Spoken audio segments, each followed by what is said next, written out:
Bueno, ¿cómo andan? Acá estoy recibiendo ya la transmisión. Este, Vamos a charlar un poco con Martín Biagini, que es un licenciado historiador, mientras tanto voy contando. Este, Ahí lo estoy tratando de agarrar, a ver si lo podemos encontrar. Que es un historiador, amigo mío, sí, de hace mucho tiempo. Lo conocí haciendo teatro. Y bueno, Martín está inmiscuido en todo lo que tiene que ver con el tema del rap en la Argentina, muy tan importante, ¿sí? Como movimiento cultural. Ahora cuando lo pueda encontrar, vamos a comenzar. Ahí está. A ver cómo lo agarramos.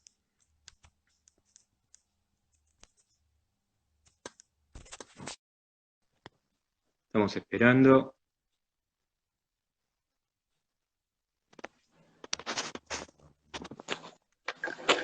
Martín, ahí te enganché. ¿Cómo estás? Intentando acomodar esto. Te quise enganchar y di vuelta a la cámara, así que imagínate lo que es para este homínido la tecnología del Instagram, ¿no? ¿Se escucha bien? Sí, se escucha bárbaro, se escucha bárbaro. Estaba contando a los que iba enganchando al aire que bueno, que nos conocíamos de hace un tiempo, cuando en mi otra vida alguna vez hice teatro, eso nos unió y bueno, después empezamos una amistad con el tiempo, y bueno, y acá En, estamos, ¿no? en tu otra vida y en mi tercera otra vida, pues yo reencarné varias veces. Lo que no me reencarnó a mí en mi otra vida fue el pelo, pero bueno, A mí, son a mí datos al pasar, tampoco, pero bueno. son datos al pasar.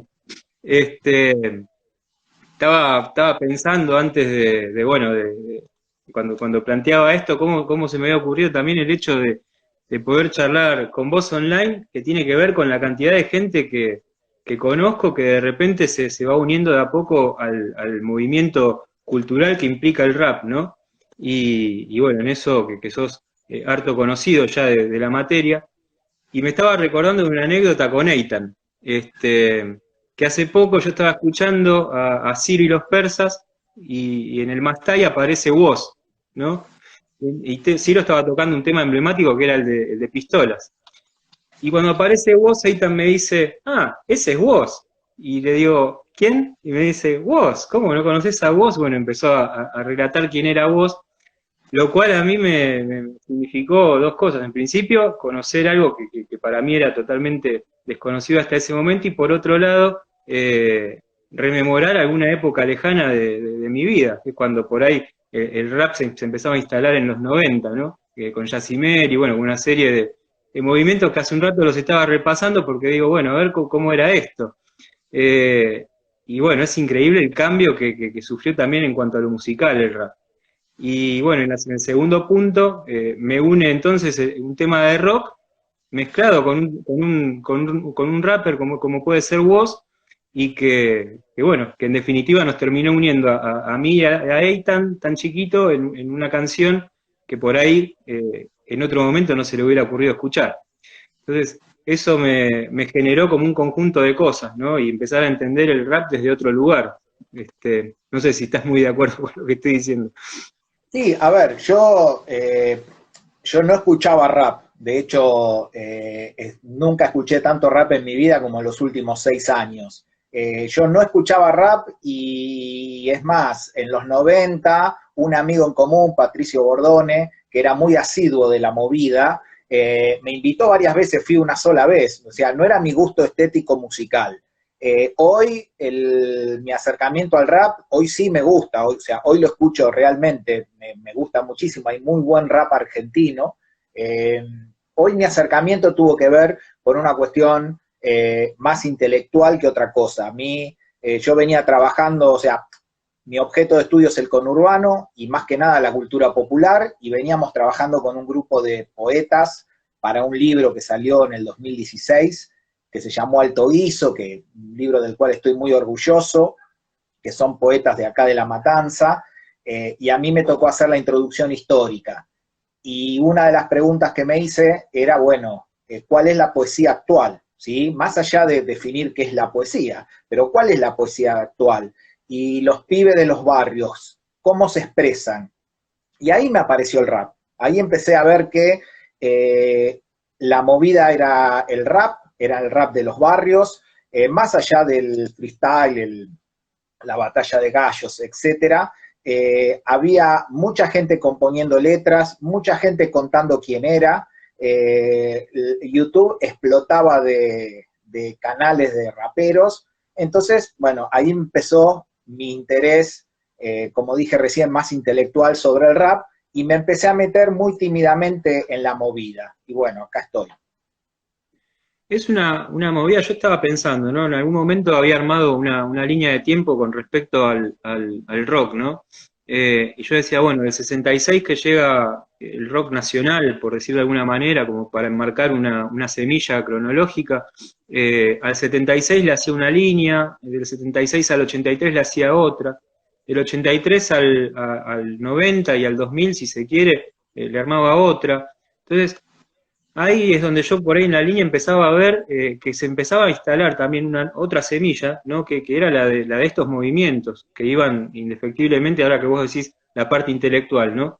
Generando un poco más de música, un poco más de amplitud en cuanto al canal de letras, y me recordaba entonces de bandas como Actitud María Marta, como de repente los 9 milímetros, que de hecho yo compartí con Alejandro, creo que era Alejandro Rucci, la secundaria, él iba un año más que yo, y me recordaba de todo eso, y bueno, intelectualmente hablando, culturalmente hablando, el movimiento desde los barrios, se puede armar un concepto en cuanto a lo que puede ser el exponer una mirada, un pensamiento, y que a la vez eso le haga como un contrapeso, es decir, esa mirada de protesta le haga un contrapeso digamos, con la política actual, con la actualidad, con lo que uno se puede imaginar desde, qué sé yo, que primero se vocifere el rock y después se deja por debajo el rap. A ver, primero es muy complejo, y segundo hay como muchísimas variables a las cuales analizar. Vos recién dijiste la década del 60. Hasta fines del 40, principio del 50, la música popular era el tango.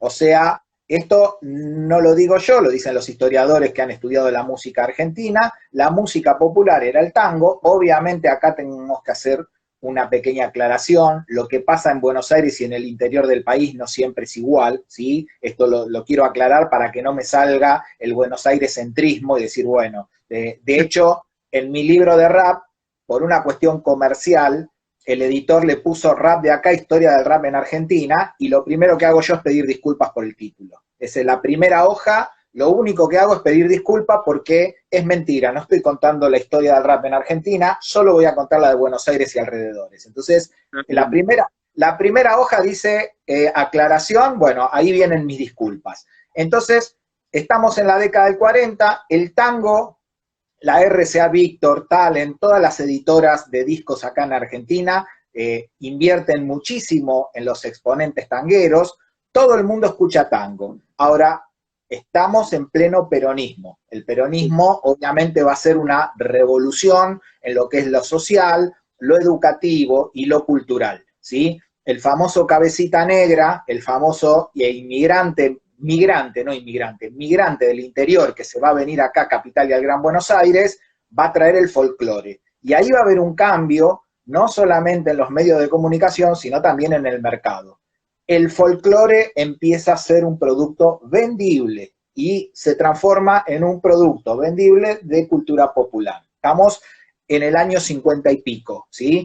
Las mismas empresas que antes tenían solo tangueros, ahora empiezan a agregarle algún folclorista, etcétera. Los discos se vendían, la gente consumía mucha radio, ya en el 52 aparece la televisión, igual la radio sigue siendo como el mayor exponente popular. Y en la década del 60, como vos dijiste, las mismas filiales de las empresas estadounidenses nos empiezan a mostrar la música de afuera. Elvis Presley, los Rolling, los Beatles. A Elvis Presley lo va a copiar Sandro, ¿sí? Sandro, justamente, todo lo que vos recién dijiste, rock nacional. El rock, antes de llamarse rock nacional, se llamaba rock argentino, ¿sí? y lo tenemos a Sandro haciendo una copia de lo que era Elvis Presley. Tenemos los Shaker, que son uruguayos copiando a los Beatles, ¿sí? Es más, hasta fonéticamente cantaban. Y obviamente un producto muy comercial, que hay que nombrarlo, que era el Club del Clan. Un producto hecho por Mejía, un ecuatoriano, que dijo, tenemos que crear un producto comercial joven porque está cambiando el mercado, la gente ya deja de escuchar folclore y la década del 60 nos encuentra con el incipiente nacimiento de este rock argentino, que obviamente va a tener, a mi gusto, esto me hago cargo, la fuerza creativa mayor en la década del 70, ¿sí? Y es más, es rarísimo con la dictadura militar, ¿sí? Entonces, ese rock argentino que al principio copiaba el flequillo de los Beatles, copiaba el movimiento de pelvis de Elvis Presley, en la década del 70, nada, empieza a ganar en territorio musical, de hecho empieza con letras y con músicas muy folk, muy tranquilas, va a pasar al rock progresivo. La Argentina también, en la famosa época de la plata dulce, muchos músicos, entre ellos Charly García, empiezan a traer equipos de afuera, así que la música, sintetizadores, la música empieza a cambiar, ¿sí? En toda esta evolución, hasta el día de hoy, el rock nacional, hoy conocido como rock nacional, que es un género bastante ambiguo porque rock nacional es Fito Páez, Hermética, El Negro Rada, Charly García y no sé, y las viudas e hijas de rock and roll. Y todo eso es rock nacional. Es un género que tiene un nomenclador, pero en lo que es estilos musicales son como muy diversos. Ese género se transformó en la música popular por excelencia hasta el día de hoy. El rap no llegaba acá. Yo tengo una pequeña teoría sobre, es más, hay una discusión enorme sobre el primer rap. El rap originariamente se origina en Jamaica, ¿sí? En realidad no el rap, sino el hip hop. Hay que diferenciar rap de hip hop. Ah, bien. Se origina, ¿cómo? No, digo bien, porque es una particularidad que yo por lo menos no la tenía. El hip hop es un movimiento cultural que más allá de las discusiones está conformado por 4 elementos. El MC, el que rapea, el DJ, el que maneja la bandeja y hace la música, el b-boy y la big girl, o sea, el bailarín de break, y el grafitero, porque el grafitero es parte de esto. Bueno, como dije, se origina en Jamaica, se traslada a los Estados Unidos, al gueto de Estados Unidos, a la periferia, al barrio negro y latino, ¿sí? Son los negros y los latinos los que van a empezar a utilizar estas herramientas. Obviamente, como no tienen espacio, sus fiestas van a ser en la calle, al aire libre, ¿sí? Y ahí se van a reunir todos. Yo dije 4 elementos porque, bueno, hay una discusión si agregamos a los skaters, o sea, y otras prácticas más que son como muy urbanas y suburbanas. Y obviamente el rap aparece como un elemento muy político, ¿sí? Más allá de divertirse y bailar.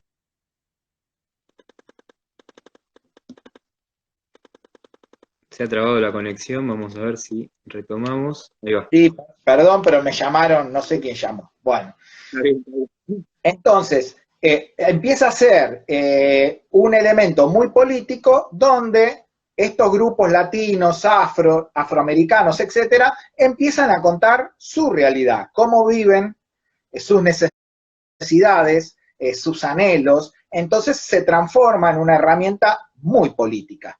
Obviamente, como dije antes, con el rock nacional, siempre aparece el mercado que dice, ojo con esto se puede vender, ¿sí? Esperen que me tomo un mate. Tranquilo. Entonces, ¿qué pasa? El mercado discográfico, ¿sí? Hay una frase, voy a citar un libro, perdón,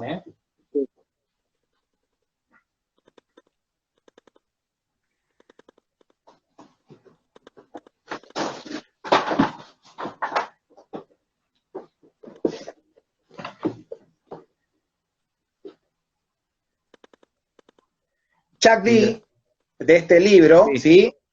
Rap, raza y realidad, un exponente, dice, la industria blanca vio que podía hacer grandes negocios con ella. Y está hablando, obviamente, dice, durante los 80, la cultura negra se volvió más fácil de comercializar y la industria blanca vio que podría hacer grandes negocios con ella, ¿sí? Chuck D. Entonces, ¿qué pasa? Acá obviamente se metió la industria. No solamente la discográfica, sino también la audiovisual. Y acá es donde, gracias a estas dos industrias, el rap llega a la Argentina, ¿sí? Ojo, no voy a mentir, Charly García, que con el Adiós a Sui Generis había hecho mucho dinero y que viaja varias veces a Estados Unidos y es uno de los que mayor cantidad de discos y equipos trajo. Recuerden que hoy cualquier persona con YouTube, con Spotify, puede bajar la música de todo el continente, de todo el planeta. En aquel momento los discos eran físicos. Entonces, poder escuchar un disco extranjero era imposible a menos que alguien traiga ese disco, ¿sí? O a menos que alguna de las editoras locales, la RCA Victor, Talent, etcétera, hiciera una edición local. Entonces, ¿qué pasa? Gracias a algunos discos que empiezan a llegar y a 3 o 4 películas, Flashdance, Sí. Breakdance, Breakdance 2, Beat Street, 4 películas que se estrenan entre el 84 y el 85. Y obviamente Michael Jackson, que en el 82 explota como producto comercial a todo el mundo. Acá en Argentina, Canal 9 contrata, algo rarísimo, hoy sí lo vemos desde el punto de vista de marketing, contrata a Domingo Di Núbila, que era un crítico cinematográfico de lo más formal que había, de traje, de frac, para conducir el club de Michael Jackson y sus amigos, un programa en el cual se hablaba de Michael Jackson, se pasaba sus videoclips y obviamente se invitaba a los chicos que empezaban a bailar el break. Fíjense, el break es uno de los elementos de este hip hop, ¿sí?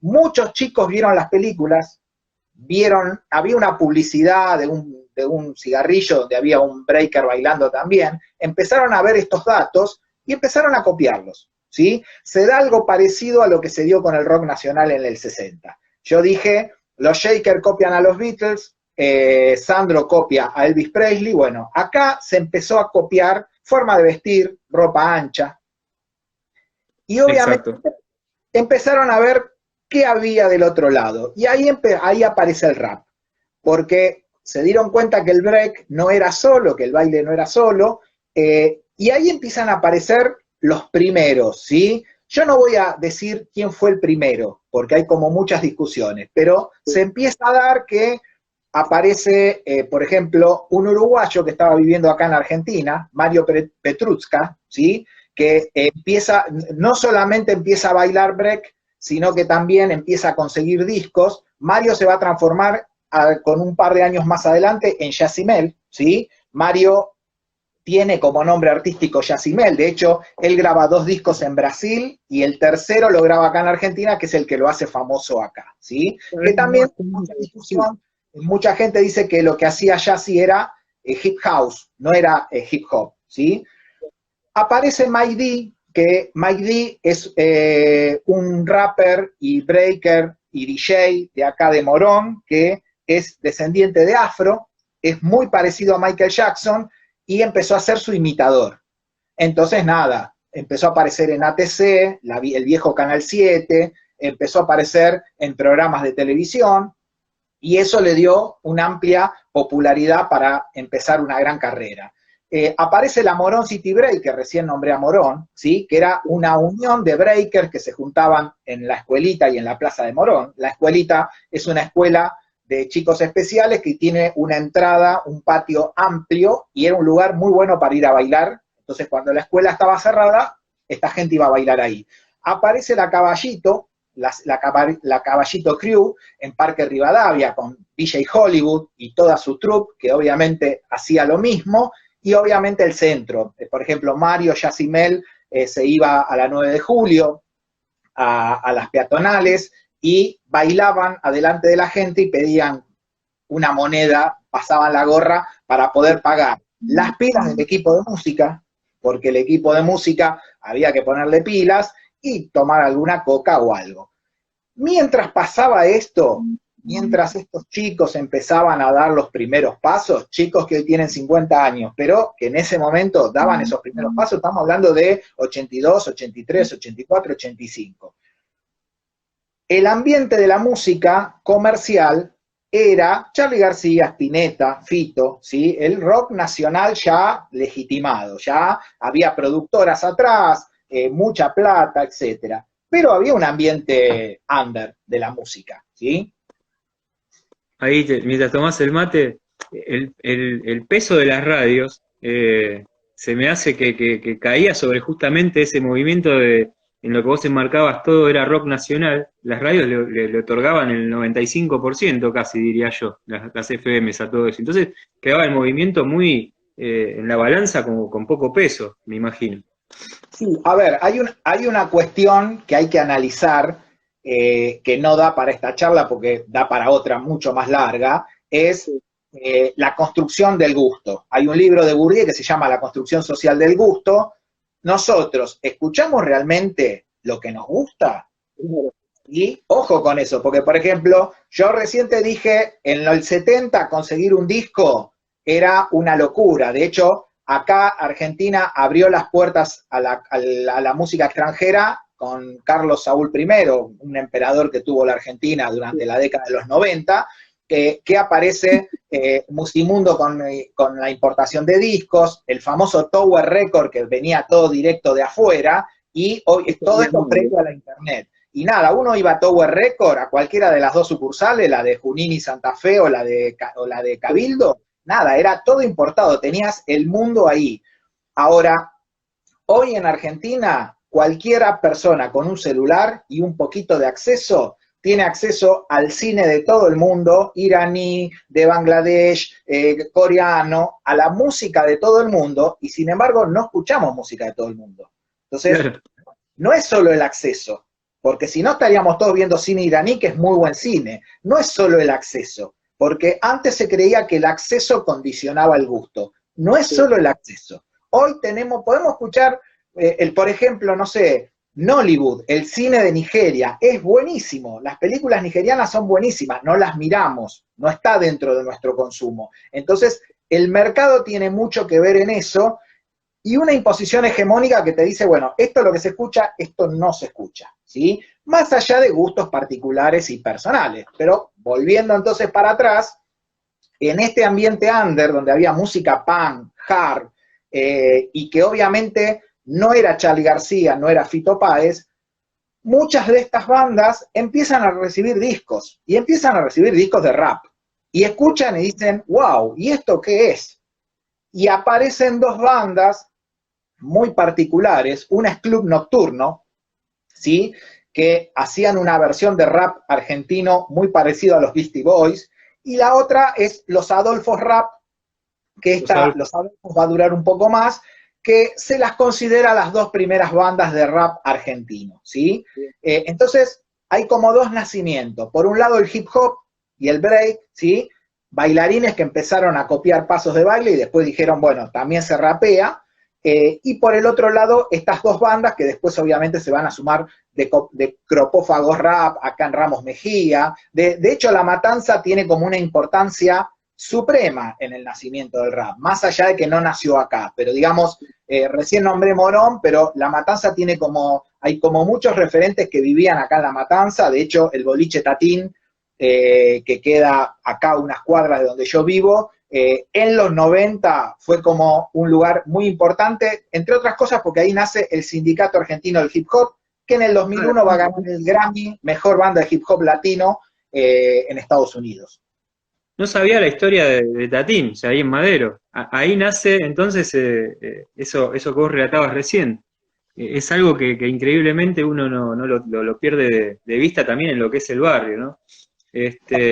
Lo que pasó es que uno de los DJs más famosos en ese momento, Fabián Caruso, que en el ambiente es conocido como DJ Bart, que era el DJ de 9 milímetros, vos lo nombraste recién. Cuando en los 90 se empieza a apagar la moda, porque la moda que se reaviva un poquito con Yacimel, Ninja, los Iria Curiaquian de Valderramas, se empieza a apagar eso, 93, 94, y ya no había lugares donde tocar. Entonces, ahí Fabián Caruso, que era muy amigo de Mariano, el dueño de Tatín, ¿sí?, le pide el lugar para empezar a hacer fiestas de hip hop. Mariano le dice que sí, y empiezan a reunirse ahí, y bueno, ahí se empiezan a reunir, no sé, las que después van a ser Actitud María Marta, los que después van a ser el Sindicato Argentino de Hip Hop, un montón de bailarines y exponentes que después van a tener mucha trayectoria y que ya venían de los 80. Me acuerdo de las actitudes que decían, estas descontroladas que cantan desordenado. Y uno escuchaba las letras, pero tenía un canal de protesta tan amplio y tan bueno. Yo creo que de los 90, el grupo Actitud María Marta es uno de los mejores. Las letras que hacían ellas eran un quinteto, en realidad estaba DJ Black como DJ fijo. Realmente tienen una actualidad impresionante. Para mí es uno de los mejores grupos. ¿Están en la actualidad porque Actitud, en un momento fueron Actitud y llevaban otro nombre, Calle creo que era? Lo que pasa es que fueron cambiando de integrantes. Yo entrevisté a Karen Pastrana, que formó parte de la agrupación en la segunda parte. El último show lo hicieron en Polonia. Ellas se separan porque tuvieron trascendencia internacional. El último show como Actitud María Marta va a ser en Polonia. Después no volvieron a juntarse, por ahora. Por ahora.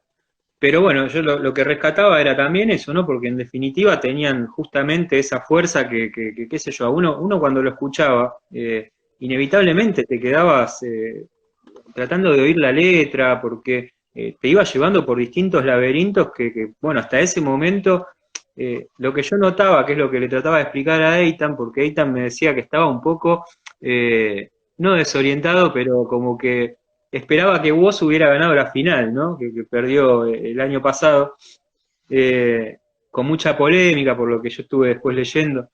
Entonces, trataba de explicarle que en realidad con todas las cosas que meten dentro de esa letra, Woz hacía un fragmento nada más en el Must Type. Y en ese fragmento metió un montón de historia y un montón de países latinoamericanos, que era eso justamente lo que yo trasladaba a mi época, ¿no? De la época de los 9 milímetros o de las actitudes, que en las letras eran tan amplias que inevitablemente el movimiento social pasaba por ese lado también, por entender lo que ellos estaban diciendo y transmitiendo. Por eso me hacía ruido esto de la balanza que a veces uno le ponía más al rock que por ejemplo, al rap. Bueno, ahí me quedo con lo que vos dijiste respecto de qué es lo que queremos escuchar. O sea, que escuchamos lo que realmente queremos escuchar. Me haces acordar a Bourdieu con el discurso. Sí, ¿Es no, este el discurso? es que antes se creía que el gusto estaba condicionado por la distribución. O sea, yo voy al cine, me ofrece 11 películas, puedo ver estas 11 películas, no puedo ver otra cosa. Hoy tengo una apertura casi total, que es mentiritas, o sea, eso lo vamos a hablar un poquito más adelante. Esto de que YouTube me permite subir mi video y me puede escuchar todo el mundo, es una mentirita, cambió en el 2008, YouTube nació en el 2005, pero el algoritmo cambió, pero es verdad que yo podría llegar a ver cine y escuchar música de distintas partes del mundo, lo puedo hacer, hay gente que lo hace, pero el gusto hegemónico se construye desde otro lugar, o sea, es un condicionante. O sea, si yo, por ejemplo, yo estudié cine en los 90, nosotros íbamos al videoclub del barrio y había películas yanquis, no había cine iraní. Entonces, nosotros veíamos cine iraní en los cineclub de Capital. Si vos no tenías acceso, olvídalo. O sea, es un elemento importante, pero no es el condicionante. ¿Sí? Volvemos un toque a los 90, yo hablo mucho, vos ya lo sabés, me tenés que frenar. ¿Sí? Es la idea que puedas exponer todo lo que sabés, que está bueno. De hecho, tengo varios alumnos y alumnas que se dedican también a cantar y bueno, eso está bueno. Como el vivo después va a quedar también para que lo puedan ver. De hecho, tengo un par de preguntas para... En los 90 pasa esto que yo vengo diciendo de que esta moda que había explotado en los 80, de que todo el mundo bailaba break, todo el mundo hip hop, no todo el mundo, pero digamos una amplia mayoría y mucha gente que se inició en esta cultura, en los 90 empieza a faltar espacio, ¿sí? la gente, o sea, en los boliches no quieren a los breakers porque el breaker para bailar necesita espacio y necesita la pista para ellos solos. Los empiezan a echar de un par de lugares, y esto del rap no pega tanto comercialmente, ¿sí? Después podemos discutir por qué la televisión y la radio no les dio tanto espacio. La cuestión es que en esta fiesta de Tatín empieza a gestarse una movida under muy importante, porque encuentran un lugar en el cual pueden expresarse, lo manejan ellos mismos, o sea, el mismo DJ Bart es el que coordina y organiza, y llegamos al año 97, donde aparece un personaje que viene del rock, Alejandro Almada, es una persona muy conocida, es uno de los productores más famosos en la Argentina, ahora creo que está con Él mató a un policía motorizado, es el productor de ellos, si no me equivoco, por lo menos estuvo hasta hace poco, y Alejandro ve la movida y va a decidir armar un compilado, el primer compilado de rap argentino, con un pequeño detalle, las industrias discográficas, cuando arman un compilado, ¿qué hacen? Agarran el mejor tema de 10 bandas y lo juntan. Acá nadie tenía ningún disco. Claro. O sea, ninguna persona tenía disco. Entonces, armar un compilado de algo que no existía, lo tuvo que armar de cero.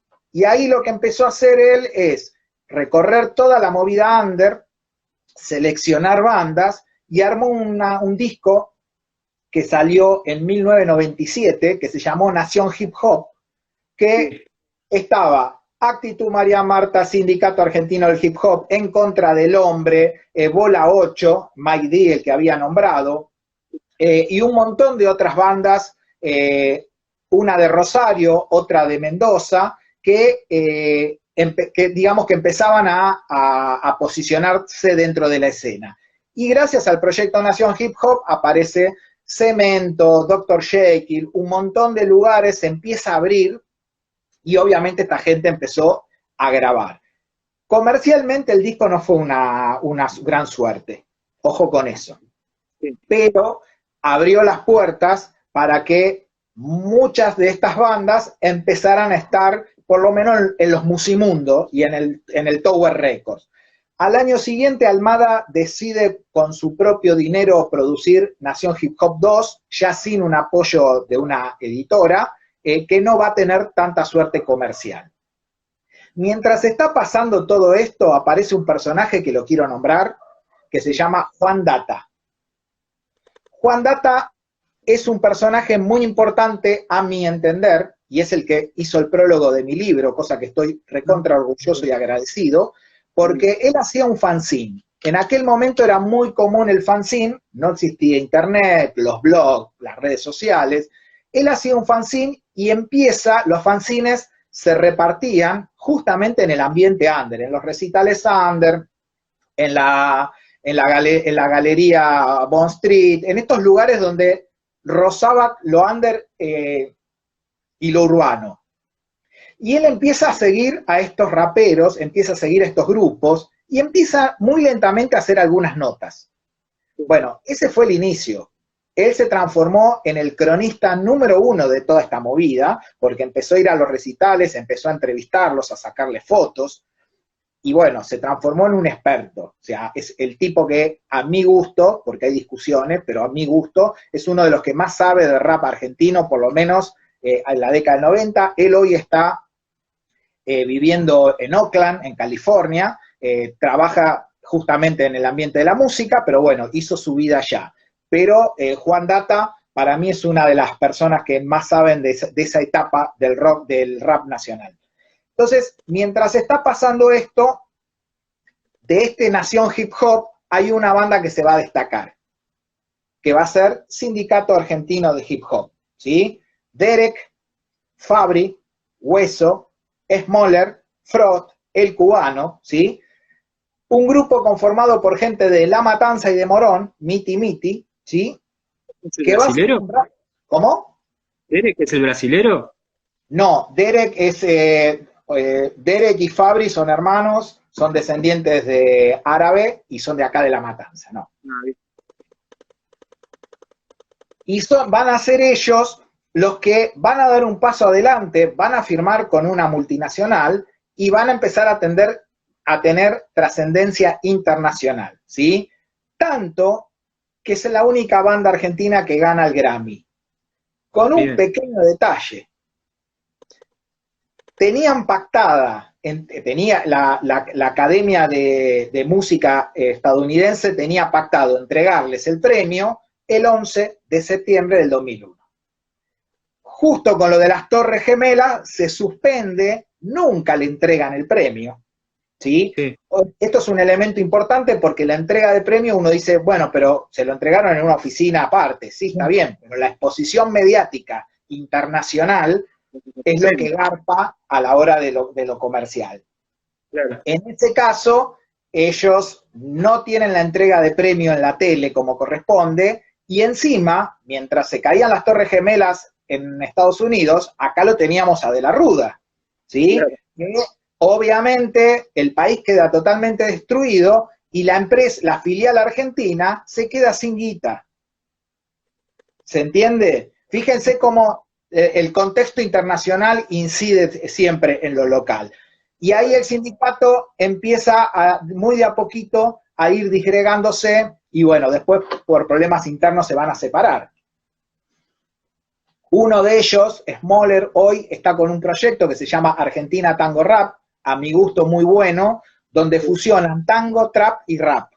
Y realmente con unas LED con los dos hermanos de 9 milímetros, los hermanos Rucci, y realmente están haciendo cosas muy interesantes.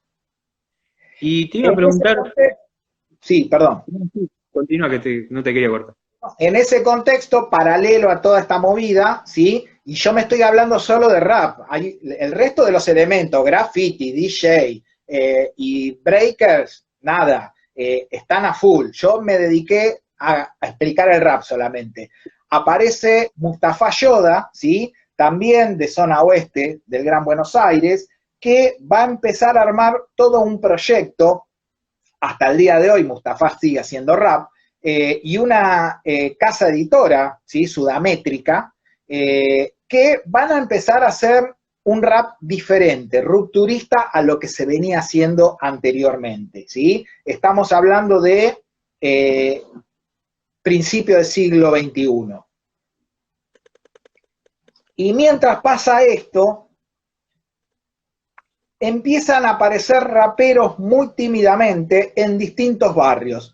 En uno de los barrios donde aparecen raperos va a ser en Fuerte Apache. Yo esto lo quiero recalcar porque Fuerte Apache, que es un barrio que queda en Ciudadela, que se llama Ejército de los Andes, que es el nombre real del barrio, que el nombre Fuerte Apache fue muy despectivo y se lo puso un periodista, José de Ser, de Canal 9, que cubrió un tiroteo en el barrio, y como en el tiroteo ese fue recontra enorme, el tipo dijo, estoy en Fuerte Apache. Hoy el nombre del barrio, con mucho orgullo de todos sus pobladores, es Fuerte Apache y se lo reconoce como Fuerte Apache. En ese barrio, muchos de los chicos, ¿sí?, que empezaron a dar sus primeros pasos en el rap, han alcanzado muchísima notoriedad a nivel letras y a nivel comercial también. Y puedo nombrar algunos. El grupo FA, Fuerte Apache, el Gordo Masi, Patu, Esteban Elaz y el Piki, con Fena también, que es uno de los que estuvo al principio, el Meshi, que perteneció a los Hamster, ¿sí? El Meshi, J Master Mix, el año pasado todo el mundo escuchó Leña para el Carbón, ¿sí? Los MP3, ¿sí? Los MP3, el Primo, el Donkey y el Mono, y de acá de La Matanza, en el 2000, y en el 2005 aparece YouTube, que va a democratizar las tecnologías, porque lo que va a dar YouTube es la posibilidad de que todo el mundo pueda mostrar su música. Antes, por ejemplo, en el 97, si Almada no venía, no seleccionaba y no ponía la plata para hacer el disco, vos no llegabas a mostrar tu música. YouTube al principio va a democratizar.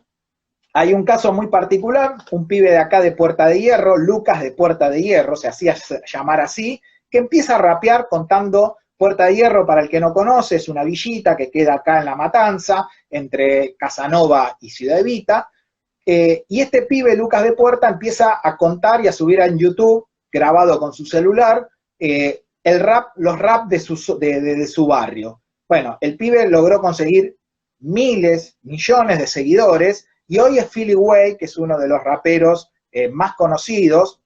Así que, como estos hay muchos, no quiero hablar solo de zona oeste, porque si no parece que tenemos favoritismo. En el sur tenemos los ñeris del Doque, ¿sí? Los ñeris del Doque, de Doc Sud, ¿sí? Los aliados del sur, etcétera, etcétera. Y con YouTube y con la democratización, hoy cualquier chico puede grabar un rap con un celular, subirlo a YouTube y compartirlo. Nada, en el 2010 explota. Y hoy tenemos una cantidad de rap en todos los barrios, sumado a los eventos de competencia, de freestyle, que nada, le dieron un toque bastante interesante. Y quiero destacar que cada uno de los lugares que vos nombrás, y en eso hago referencia a que tanto zona oeste, zona sur o por donde fuera, a cada uno de esos lugares para construir este libro vos has ido, ¿no? Has ido, te has movilizado hasta las distintas partes de Buenos Aires para poder recolectar todo este testimonio, ¿no?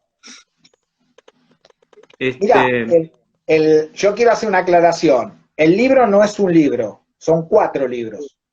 sí, Los tuve que fragmentar justamente porque es muy complejo contar todo esto y explicar el proceso en un solo libro. Así que lo fragmentamos en 4 partes. Esta primera parte, que ya está lista, o sea, lamentablemente no se lo puede comprar porque estamos en cuarentena, las librerías están cerradas, el libro está impreso, pero bueno, está todavía guardado. Lo único que sí está a la venta es la versión de ebook, ¿sí? Las personas que tengan el libro electrónico lo pueden conseguir. Este libro lo sacó Editorial Leviatán, ¿sí? Una editorial con la que yo vengo trabajando, que tiene muy buena distribución, estoy muy contento. Tiene el prólogo, como dije, de Juan Data, ¿sí? Desde California. Juan escribió, yo estoy muy contento de que él haya querido participar, porque para mí fue un engranaje principal en este libro. Tiene los dibujos de un maestro de La Matanza, que es el señor Andrés Fuchetto, ¿sí? Andrés Fuchetto dibujó la tapa bien con estilo de los 90, y aparte hizo los dibujos internos del libro. Y después tiene un bonus track, ¿sí? El libro tiene música oficial. bien. O sea, Música música oficial. para el libro. O sea, el grupo este que yo les nombré, Argentina Tango Rap, ATR, compuesto por los hermanos Rucci y por Smoller, compusieron un tema que se llama De Pibes, que cuentan justamente cómo se empezaron a hacer rap ellos en los 90, que es el tema oficial del libro, y al final del libro hay un código QR que si uno pasa el celular puede escuchar el tema. Igual el tema está en YouTube, recomiendo, se llama De Pibes, muy buen tema, y es una linda muestra de fusión de entre tango y rap. Debo reconocer que no hay sorpresa en cuanto a la creatividad de lo que haces, porque todo lo que fuiste haciendo durante mucho tiempo implicó siempre una dosis de creatividad, como un paso adelante, me parece. Y tener un libro con música oficial, digamos, es genial. Es todo un estandarte, es toda una bandera también. Y aparte, la participación corpórea tuya con el movimiento también, ¿no? Porque, bueno, cuando uno puede ir visualizando las fotos que fuiste haciendo o algunos videos, se nota también tu participación en cuerpo y alma. Es decir, lo que escribiste no es algo que lo escribiste por una cuestión meramente comercial, sino que es algo con lo que vos te inmiscuiste, que eso es lo que a mí me parece genial, sobre todo. Igual, a ver, yo estoy muy contento con el libro, ¿sí? Espero que lo lean y espero que reciba críticas porque, nada, uno escribe para poder interactuar con el otro, no para que me digan qué lindo libro, ¿sí? Así que espero ansioso las críticas. Sin embargo, si vos me preguntás a mí, y con muchos de estos grandes exponentes del rap hasta logré hacer una amistad, sinceramente, o sea, después de tantos años de entrevistas, de juntarnos, he entablado una amistad con la cual yo aprendo mucho, repito, yo aprendo mucho, pero el libro que a mí más me va a gustar en cuanto a mi ideología es el anteúltimo, que es el que va a contar la movida actual, bien under de los barrios, porque yo te nombré recién grandes exponentes, gente muy famosa y que yo respeto muchísimo, me saco el sombrero para hablar. Voy a nombrar a todos los que entrevisté. Mike D de Bola 8, Tito Caro, Frost, Funky, DJ Bart, DJ Black, bueno, Jazzy Mel, la gente de Cropófagos Rap, la gente de Club Nocturno, la gente de los Adolfos Rap, la gente de Zona Sur, Ale Jazzbreaker, Robitor, la hija de Basualto, o sea, entrevisté toda la movida. Y de los 90 también, todo el sindicato argentino de hip hop, los 9 milímetros, los En Contra del Nombre, o sea, Actitud María Marta, y muchos con premios y reconocimientos. Actitud María Marta fue reconocida banda revelación por el CIDE Clarín. Pero si vos vas hoy a los barrios, hay una movida de hip hop impresionante. Barrio La Palito, en San Justo, ¿sí? Barrio Almafuerte, conocido vulgarmente como La Palito, arman un evento, ahí Juan WH, La Palito Arde, que realmente La Palito arde. Vienen raperos, breakers y grafiteros de todos lados. La gente de Villegas, el rap de Villegas de La Matanza, no quiero ser localista, muy bueno. Bueno, Fuerte Apache, me saco el sombrero. En Fuerte Apache, aparte de los que nombré, está, ¿cómo se llama? Abel de los Bloques, el Negro Fino, el Chaster, un montón de... Arwen, productor de primerísima línea. La Gardel, Barrio La Gardel, Carlos Gardel, en Palomar. Ahí lo tenemos a Samuel, a Velociraptor, la gente de Doc Sud, de Villa Tranquila, la gente de Soldati, los raperos de Soldati. O sea, hay toda una movida de raperos con unas letras doble Z en Ezeiza, que tiene una letra política que me encanta. Corleone en San Telmo, el negro Corleone. Esa es la parte que más me va a gustar a mí, pero falta.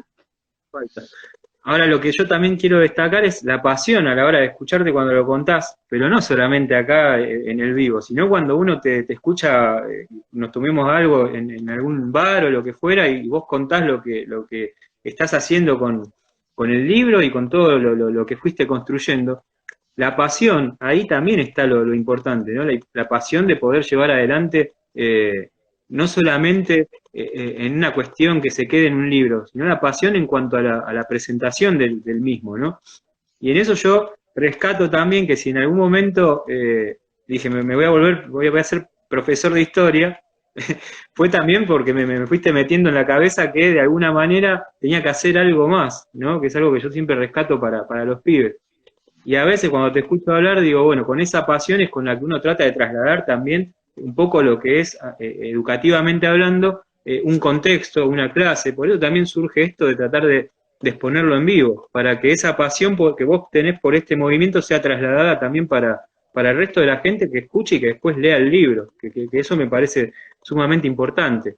Porque uno a veces se queda con el autor que escribe, bueno, lo lee en letras, pero cuando el autor transmite con la pasión, eso a mí me parece genial.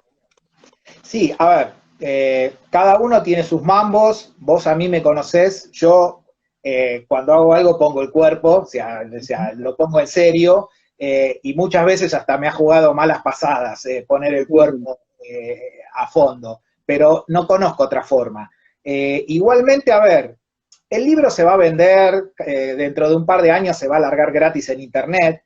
Más que leer el libro, ahora me voy a jugar yo en contra, más que leer el libro, yo lo que voy a invitar es que escuchen rap argentino, que empiecen a escuchar qué tienen los raperos para contar, porque es re interesante, más allá del libro. El libro, es más, ahora en la revista Rolling Stone salió una nota sobre la historia del rap argentino, hay mucho para leer todavía, pero hay que escuchar a los raperos, hay que ir al Centro Cultural Recoleta a ver la movida de breakers, de b-boys, cómo los pibes compiten entre sí, pibes de La Matanza, de zona sur, de zona norte, de capital, o sea, hay que prestarle atención a la movida. Pero además, como decíamos antes, lo que tienen para decir sobre todo, que eso es lo que a mí me parece tan bueno, pero a la vez tan intrigante, cómo en una letra se puede hacer todo un proceso, ¿no? De que te están contando algo con tanta fuerza, y cuando uno lo percibe, inevitablemente ya levanta la mano y agita, porque es un movimiento social que a mí me llama por ese lado, quizás leer las letras, o el movimiento social, ¿no? La movida esa a mí, por lo menos particularmente, me lleva a querer interesarme cada vez un poquito más, ¿no? Que nada tiene que ver, yo me acordaba de las actitudes, porque las actitudes fueron en su momento como que las tildaban de desordenadas. Yo decía, desordenada, pero mira todo lo que están diciendo, mira todo lo que te están contando. Y lo mismo con Rucci, de tenerlo por ahí en la escuela y no saber lo que él estaba proponiendo, que era algo también que trascendía un escalón más de lo que nosotros como adolescentes de ese momento quizás no teníamos la noción en la cabeza, ¿no? Eso a mí Vos, me parece algo vos recién grandioso. nombraste, vos recién nombraste a Rucci. Rucci formaba parte de 9 milímetros junto a su hermano, a DJ Bart, y al cantante que, si mal no recuerdo, se llamaba Dante, de origen boliviano, hoy está viviendo en Bolivia. El cantante y letrista de la banda de 9 milímetros era boliviano en la década del 90, ¿sí? Y sufría la discriminación de los vecinos y de la policía. Y en esas letras, él relataba justamente todo eso. Las letras de 9 milímetros, nos puede gustar el estilo musical o no, pero fue la herramienta que tuvieron para contar qué es lo que les pasaba. Un adolescente en pleno menemismo, en pleno neoliberalismo, en plena globalización, ¿sí? Siendo pibes de La Matanza, siendo pibes de barrio, y uno de ellos siendo boliviano. Entonces, ojo con eso. El rap tiene mucho para contar, muchísimo. Es bueno eso que decís de que también, de que vayan a escuchar a los distintos lugares donde se propone, donde se hace esta propuesta, que lo vayan a escuchar, porque realmente lo que tienen para decir, como vos ahora estabas enmarcando tanto un contexto, bueno, hoy también en la actualidad. Yo decía, bueno, ¿cómo lo enfocaríamos en la actualidad? ¿Tenés un concepto así actual de dónde lo enmarcarías en esta crisis actual, mejor dicho, en la anterior y en la actualidad de lo que está sucediendo hoy en día con la humanidad misma? Me parece que tiene un marco que también hay que escucharlo, ¿no? Y vos ahí lo podés enmarcar a este movimiento como parte de una nueva, no una nueva cultura, pero sino como parte de una voz, un estandarte de voz. Mira, a ver, es un estilo que no tiene origen local, ¿sí? Como tampoco lo tuvo el rock, ¿sí? Ojo con eso. Y que fue tomado, y obviamente como toda apropiación, hay muchos teóricos que hablan de una resignificación, ¿sí? Yo puedo decir, bueno, el rap es yankee, hasta ahí nomás. Ya dijimos que la movida de hip hop nace en Jamaica, que pasa a los Estados Unidos, pero pasa a ser una movida bien under y bien de reclamo, ¿sí? O sea, la movida no viene de la clase alta estadounidense. Y acá logró matices muy particulares, ¿sí? Y ojo con esto, cuando yo digo el rap o el hip hop, no es que hay una cosa sola, hay un montón de grupos, hay un montón de niveles, hay un montón de experiencias. Lo único que hay que empezar es a deconstruir el sentido común. Empezar, por ejemplo, perdón que hoy sea muy localista, pero estamos en Madero. Si yo voy caminando por Madero, más que nada por la zona de Fournier, y veo esos grafitis, ¿sí? Que dicen ULK, que la mayoría los hizo una crew que es local, que se llama la ULK, entre ellos el famoso 4, digo famoso porque el año pasado una película, un documental que se estrenó en el Gaumont, una de las películas incas, el año pasado, cuenta su vida, una película que se llama Estilo Libre, que ya está para ver en YouTube. Es un grupo una crew de raperos, grafiteros, b-boys, de la zona. En realidad la crew es internacional, porque tiene gente hasta en Francia. Utiliza las paredes, no cualquier pared, porque hay una diferencia entre pared y muro, ¿sí? O sea, no viene a pintarte la pared de tu casa, utiliza esas paredes abandonadas, las de la faca, para dejar una marca, que es un arte visual, el graffiti, ¿sí? Con alguna intención. Entonces, cuando yo pase por ahí y vea estos grafitis, deténganse un segundo a mirar, ¿qué quieren hacer estos chicos? ¿Por qué pintan las paredes? ¿Por qué las llenan de colores? Algo que no es comercial porque no les paga nadie, ¿sí? Sí, ¿Por qué se juntan a bailar en el Centro Cultural Recoleta, en La Palito, en Villa Dorrego, en la plaza de Villa Dorrego, acá en Catán? ¿Por qué se juntan a bailar? ¿Sí? El año pasado en los Juegos Olímpicos el break aparece por primera vez como deporte olímpico, cosa que está en sí, discusión porque no sé si es un deporte, lo podemos discutir. ¿Y por qué aparecen raperos por todos lados? Todos los barrios tienen raperos, chequenlo en YouTube. todo. Más allá del trap y todo lo comercial que respeto muchísimo. Entonces empecemos a prestar atención. Sin ese sentido común de que el rapero es el que tiene las joyas, las armas y las mujeres, ¿sí? Y que el grafitero es un vándalo que pinta paredes y trenes. Empecemos a Totalmente. pensar desde otro lugar. Muy bien. Bueno, el Instagram nos va a invitar en escasos minutos a que se nos corte la comunicación porque tiene una hora de duración. Pero Menos que bueno, pague, a menos que ¿eh? pague, a A menos menos que que pague. cosa que no. Pero bueno, nada, yo te quería agradecer muchísimo por haber participado de esta charla, que para mí es una charla de mates, como hemos compartido recién. Y bueno, quería que digas dónde pueden conseguir el libro, que es Rap de Acá, Historia del Rap. Por el momento lo pueden conseguir versión online, y bueno, y después veremos cuando salga por editorial, ¿no? Impresa. Sí, a ver, el libro se hizo bajo el sistema Offset, estoy re contento porque es el sistema del libro en serio, no es digital. Se hicieron 1000 ejemplares para empezar, así que la distribución pinta que va a estar muy buena, pero hasta que no se levante la cuarentena, los libros están en la imprenta y todas las librerías están cerradas. Cuando se levante la cuarentena, el libro va a ir a las librerías y el que quiera puede acercarse a una librería o comprarlo en Mercado Libre, en las plataformas que cada librería tiene para vender online. Y lo que sí ya está, ya desde el principio de abril, la versión de Kindle de Amazon, mucha gente hoy tiene el ebook y nada, lo compra, se lo baja y ya lo puede leer. Y creo que hay otra versión digital por ahí. Buenísimo. Bueno, con eso, sobre todo lo que contaste desde la pasión, ¿no? Que es eso que yo también quería trasladarle a los chicos y a las chicas y sobre todo a la gente en general que pudo ir ingresando en distintos momentos de la charla, era la visión tuya sobre el movimiento, pero desde esa visión visceral. Nosotros hablábamos de los movimientos cuando hacíamos teatro, que salía de las vísceras, ¿no? Y pienso que eso se enmarca también bajo tu forma de trabajar en ese teatro visceral, bueno, ahora en estas cuestiones de investigación, de escritura, de documentales, de todo lo que esa multiplicidad de cosas que vos realizás se pueden trasladar desde lo pasional. Así que yo quiero reconsiderarlo así, ahora que estamos charlando, visión Instagram, eh, que está bueno leer lo que vos estás haciendo porque realmente te lleva a interpretar las cosas de otra manera, ¿no? Y que hay una conceptualización muy particular de esta música que por ahí uno se le pierde de vista, e incluso a mí en las múltiples charlas que tuvimos, y que es esto, ¿no? Escuchar. ¿Por qué hay que escuchar? Bueno, por todo lo que tienen para decir. ¿Qué pasa con los grafiteros? Bueno, todo lo que tienen para grafitar. Entonces, me quedo con eso antes que en Instagram también nos diga que nos vamos.